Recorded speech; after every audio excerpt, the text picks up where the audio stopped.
Di suatu masa yang tidak terlalu lama setelah Indonesia merdeka, Surabaya, kota pahlawan yang penuh semangat perjuangan, mulai menunjukkan tanda-tanda perkembangan pesat.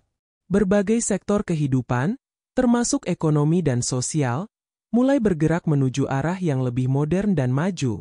Pada masa inilah cerita pembangunan apartemen pertama di Surabaya dimulai. Pada tahun 1960-an, Surabaya mengalami pertumbuhan penduduk yang cukup pesat.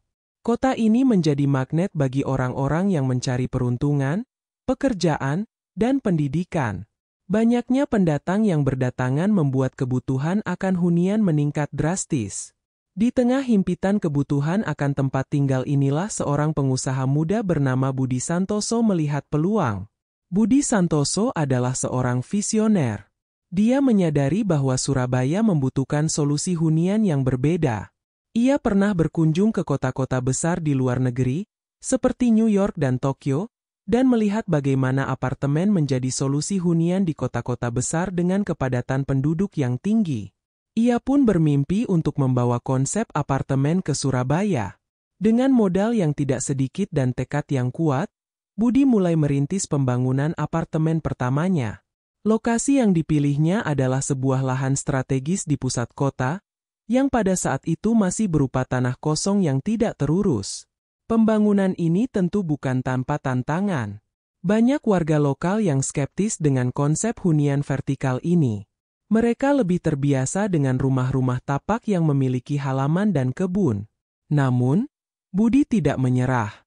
Ia mengajak arsitek dan kontraktor terbaik untuk mewujudkan visinya. Desain apartemen yang modern dan fungsional mulai digambar, dan proses konstruksi pun dimulai. Proyek ini menarik perhatian banyak pihak, termasuk pemerintah kota yang mendukung penuh pembangunan tersebut sebagai bagian dari upaya modernisasi Surabaya.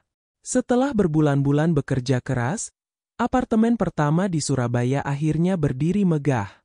Bangunan ini tidak hanya menjadi tempat tinggal, tetapi juga simbol kemajuan dan modernitas kota. Apartemen tersebut diberi nama Surabaya Residence. Dengan fasilitas yang lengkap seperti taman bermain, pusat kebugaran, dan area komersial, Surabaya Residence menarik minat banyak warga yang ingin merasakan gaya hidup baru ini. Kesuksesan Surabaya Residence membuka jalan bagi pembangunan apartemen-apartemen lain di seluruh kota. Konsep hunian vertikal ini mulai diterima oleh masyarakat luas dan menjadi solusi bagi kebutuhan tempat tinggal di kota yang terus berkembang. Budi Santoso pun dikenang sebagai pionir dalam industri properti di Surabaya, seorang pengusaha visioner yang membawa perubahan besar bagi kota pahlawan.